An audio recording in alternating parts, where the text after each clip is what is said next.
Well, we call this Wednesday Review. So we try to review last week's sermons. I don't know how long we'll do this, maybe till Jesus comes. But it works so wonderfully Wednesday night, and I was requested to do it tonight. I thought we would do it again. Last Sunday's sermon was simply titled, "The Only Way to Be Right with God." The opening sentence began with a presupposition, but it was a mighty one.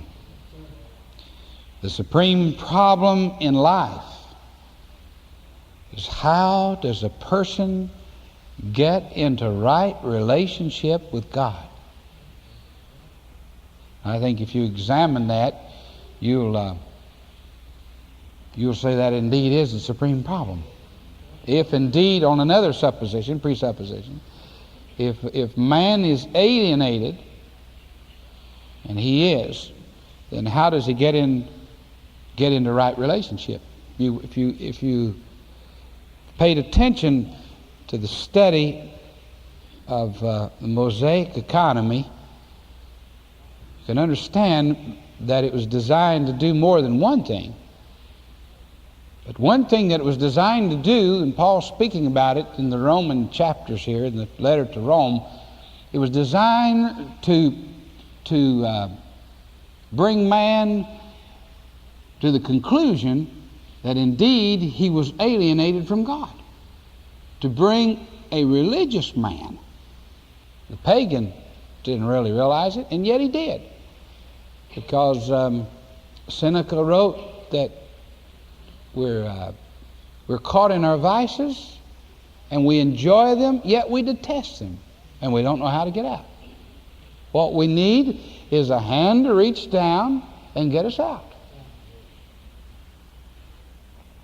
So, since the keeping of the law is impossible, and the law keeper as well as the moralist have demonstrated they're missing the whole point by their displaying spiritual pride.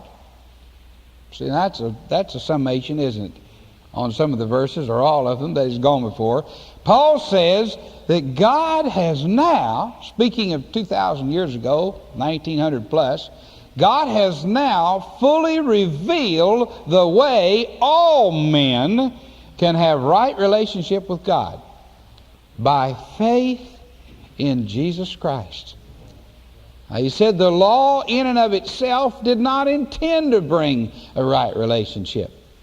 It was designed to show how bad the relationship was, and it was to give us a full knowledge of our sinfulness. On surface, the pagan, that's Romans 1, and the moralists and the religionists, Romans 2 and 3, all presented God with a divine dilemma. How would he prove himself just in punishing the sinner and yet provide a way out? How would he do it?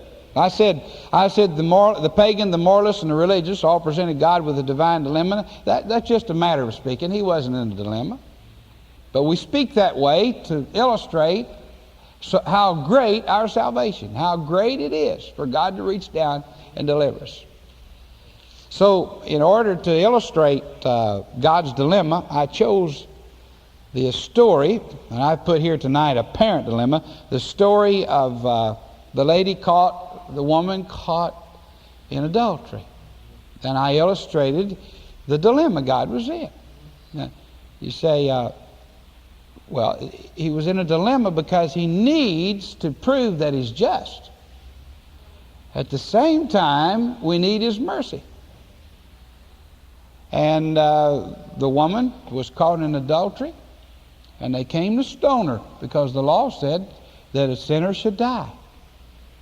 And that one caught in this type of sin should die by stoning. So they were there to do the job.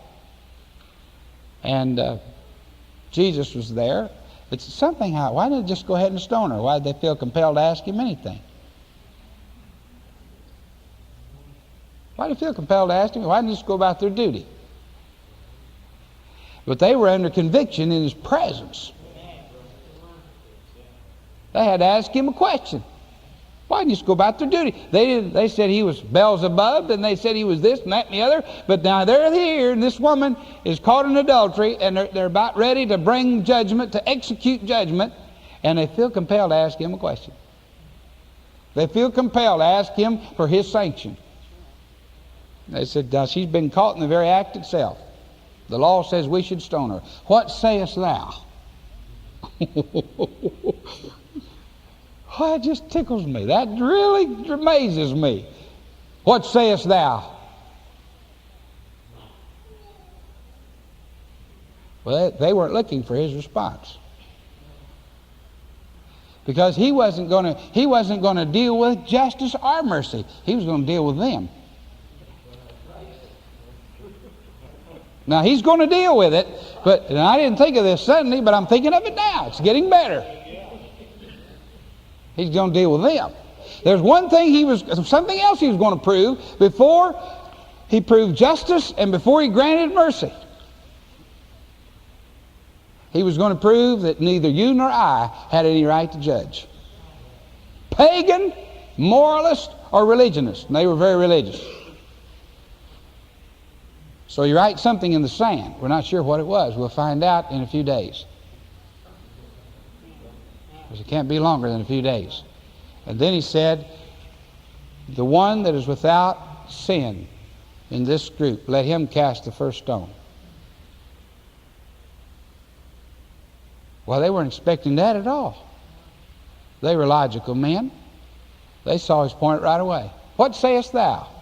He's saying to them, you have no right to judge. And that's what he's saying to you and to me today. Judgment is in God's hands. That's why criticism is wrong anytime we do it. It's wrong.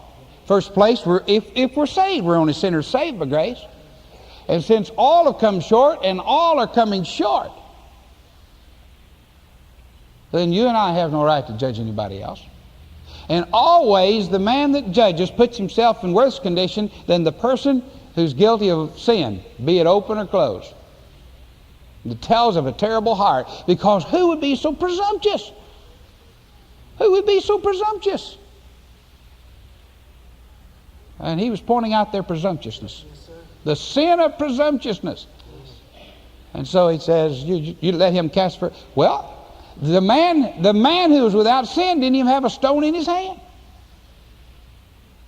And of course, you know, they either took their stones and went off, or they dropped them.